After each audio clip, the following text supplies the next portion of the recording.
आप लोगों पर बैन लगना चाहिए। हम आप धमका नहीं रहे, हम आपका इतिहास आपको याद दिला रहे हैं। आपको अपनी पीढ़ियों को याद करो, अपनी वंशावली निकालो।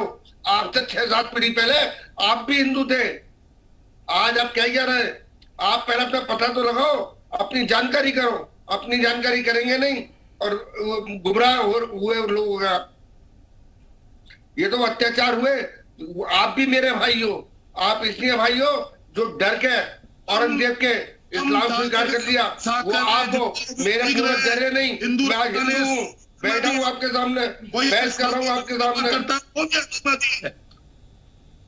इन पर निकालो पहले, आप पहले अपनी वंशावली निकालो। करके बकवास कर रहे हैं। बकवास मैं नहीं कर रहा, बकवास आप कर रहे हैं। मैं आपको याद दिला रहा हूँ कि आप अपने पूर्वजों का पता लगाओ, अध्ययन करो। आप अपने विषय में अध्ययन करो। और आप कुछ नहीं कर पाए हमारा।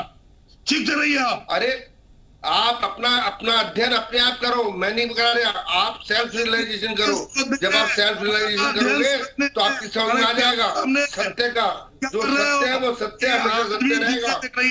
आने वाले दौर में तुम्हारा इतिहास पढ़ करके लोग तुम पर हंसेंगे, तुम पर थूकेंगे।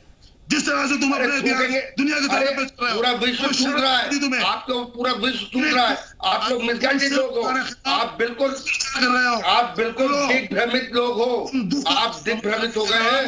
भगवान आपको सद्बुद्धि देगा। और ये गुलाम नबी आजाद जी ने जो बात कही है, इसको स्वीकार कर लो। ये पता है, हिंदू मुस्लिम का चक्कर खत्म करो। आप भाई हो, भाई रहोगे। ठीक है। हाफिज नूर जी, राजकमल गुप्ता कह रहे कि देखिए आपके जो पूर्वज थे वो भी हिंदू थे। 6-7 पीढ़ियां पहले आपके पूर्वज हिंदू थे, इसलिए वो कह रहे कि आप लोग भी हिंदू धर्म में आइए। अरे यही तो मैं कह रहा हूं, इस तरह की बकवास कर रहे हैं। हमारे पूर्वज क्या थे उस पर जाने की जरूरत नहीं है। आज हम क्या है, तो ये राजकमल है, कौन है? इनके पूर्वज क्या कर रहे थे? मुगलों के तेल लगा रहे थे, क्या कर रहे थे? बताएंगे डर के मारे भाई तुम्हारे पूर्वज डर के मुसलमान बन गए, मेरे पूर्वज नहीं डरे।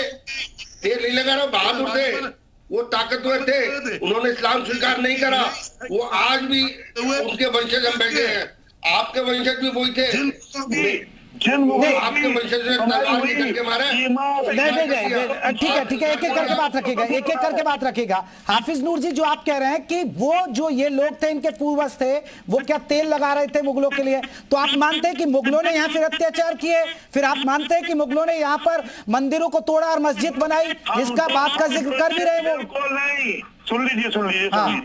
आप एक तरफा नहीं भाई बोलेंगे जी। आप कराइए डिबेट। अरे बात तो इतिहास कह रहा है। औरंगजेब ने बाबा विश्वनाथ का मंदिर तोड़ा, उसके 2 साल बाद मथुरा पे करा, मथुरा का तोड़ा। आप कह रहे ये इतिहास है, और ये इतिहास आप ही का लिखा हुआ है, ये हमारा लिखा हुआ नहीं है। जो मुगल लिख गए, हमारे तो जो ठीक है। राजकमल जी रुकिएगा। हाफिज नूर साहब 1 मिनट रुकिएगा। धर्मेंद्र गिरी जी का एक रिएक्शन। धर्मेंद्र गिरी जी, आपने देखिए ये बात, देखिए ये वाकई में एक बड़ी बात है जो हाफिज नूर कह रहे हैं। अब अगर आप लोग ऐसे बयान देंगे कि इनको आना चाहिए, इनके पूर्वज है, सर आपको लग रहा है कि ये संभव होगा? ये तो कहीं ना कहीं समाज में एक माहौल को खराब नहीं करेगा?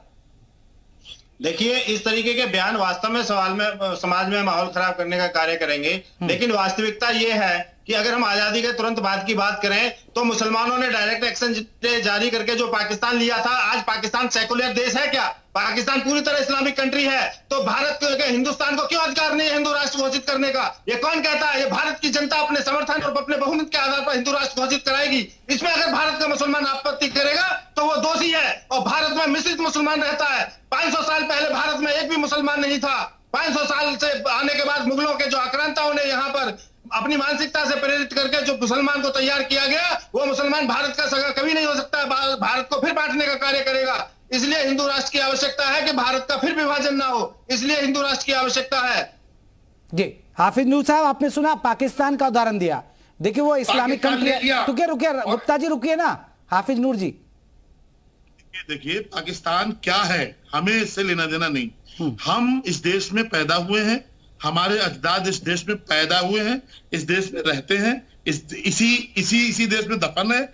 हम यह देखिए कल क्या किया था, किसने विभाजन कराया था, ये भी इन्हीं के लोग थे जो आज कुर्सियों पर बैठे हैं, ये और इन्हीं की बेईमानी, इन्हीं की मक्कारियों से देश का विभाजन हुआ है। देश का विभाजन कहीं भी होने वाला नहीं था।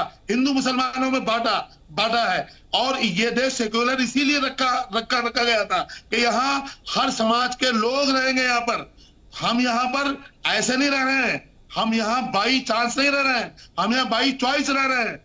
हमारे अजदाद ने अपने देश भारत को हाफिज नूर जी, हाफिज नूर जी, भारत... देखिए, अगर यहाँ हिंदुओं की तादाद ज्यादा है और अगर साधु संत समाज ये चाहता है कि इसको हिंदू राष्ट्र घोषित कर दिया जाए, इसमें दिक्कत है क्या? फिर ये राष्ट्र क्या होता है?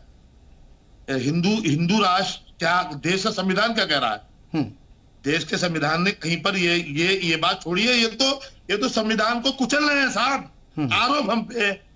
ठीक है, राजकमल गुप्ता, ये देश हिंदू राष्ट्र घोषित होने से क्या हो जाएगा? संविधान तो से चलता है ना देश। तो अरे देश संविधान से चलेगा, संविधान से ही चलेगा।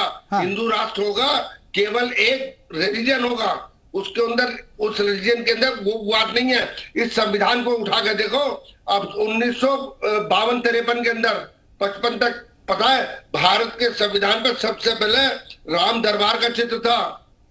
हमारे नेताओं ने तुष्टीकरण की नीति करके राम दरबार का चित्र हटा दिया वहां से। आप बताओ कहाँ है? मैं दिखा सकता हूं कि संविधान में पहला चित्र राम दरबार का था, नहीं था जी। एक बात आइए, देश तो संविधान से चलेगा। हाफिज नूर जी, एक बात और कही जाती है। हाफिज नूर जी, अभी आपने देखा जैसे अभी जो हिंदू समुदाय के जो लोग हैं वो ये अक्सर बात करते हैं कि देखिए, मंदिरों को तोड़कर मस्जिद बनाई गई, जिसका उदाहरण बाबरी मस्जिद, जिसका उदाहरण अब ज्ञान वापी को लेकर हो रहा है, वहां पर इस तरह के साक्ष्य मामला कोर्ट में है। उसी बात को लेकर मैं आगे बढ़ा रहा हूं। मथुरा में भी ऐसा ही हो रहा है कि भगवान श्री कृष्ण की जो जन्मभूमि थी वहां ईदगाह बना दी गई, उसको लेकर बात हो रही है। यही